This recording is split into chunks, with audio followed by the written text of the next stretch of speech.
उत्तर प्रदेश में पहले जो 15% महिलाएं कामकाजी व्यवस्था के साथ जुड़ पाई थी, आज उनकी संख्या बढ़ करके अब 35% से ऊपर हो चुकी है। इन 8 वर्षों में लगातार इसे बढ़ाने का प्रयास किया जा रहा है। और हम लोगों ने तो कह रखा है कि पुलिस बल में भर्ती होगी तो उसमें कम से कम 20% बेटियों के लिए आरक्षित होना ही चाहिए, उनकी उपस्थिति वहां होनी ही चाहिए। और आज उसका परिणाम हमारे सामने दिखाई दे रहा है। मिशन शक्ति का अभियान भी उसी श्रृंखला का एक हिस्सा है। धर्म पर आधारित कोई भी व्यवस्था न्याय का कारण भी बनेगा और आत्मनिर्भरता और सशक्तिकरण का भी माध्यम बनेगा। देवी अहिल्याबाई होलकर के द्वारा जो ये भाव अपनी शासन व्यवस्था को चलाते समय रखा गया था, वह आज डबल इंजन की इन सरकारों के कार्य पद्धति से देखा जा सकता है, समझा जा सकता है। कार्यशाला का उद्देश्य भी इसी भाव के साथ आगे बढ़ाने का है। एक व्यापक जनसंपर्क का कार्यक्रम, हर एक जगह हम जाएं, छोटी छोटी गोष्ठियां करें। महापुरुष की स्मृति दिवस, ये 300वां उनका जन्म शताब्दी वर्ष है। 31 मई 2025 महारानी अहिल्याबाई होलकर का 300वीं जन्म जयंती का कार्यक्रम होगा। 21 से लेकर के 31 तक उनका पुण्य स्मरण हमें विभिन्न कार्यक्रमों और जन संवाद कार्यक्रम के माध्यम से करना है। इन कार्यक्रमों के बहाने केंद्र और राज्य सरकार की महिला सशक्तिकरण और महिला स्वावलंबन के लिए किए गए कार्यक्रमों को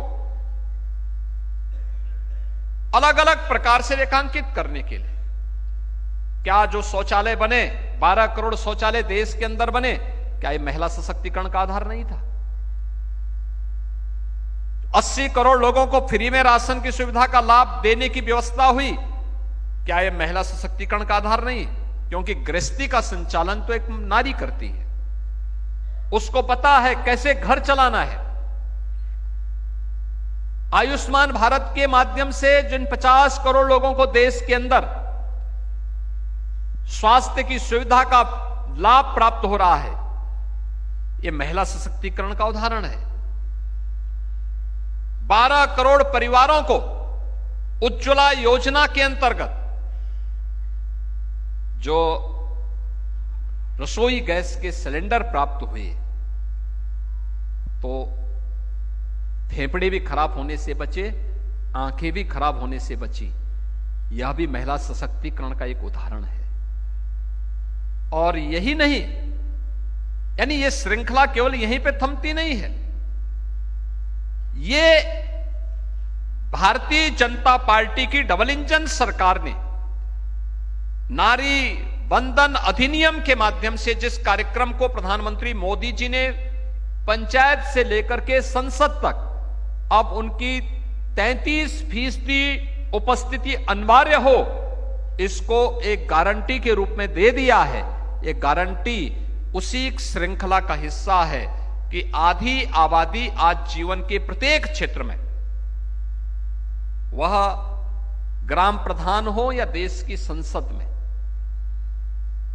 वह फाइटर विमान की चालक हो या पुलिस बल या अर्धसेना बल के अधिकारी के रूप में या जवान के रूप में कार्य करती हुई, एक प्रशासनिक व्यवस्था के साथ जुड़ी हुई हो या सार्वजनिक जीवन में कार्य करने वाली,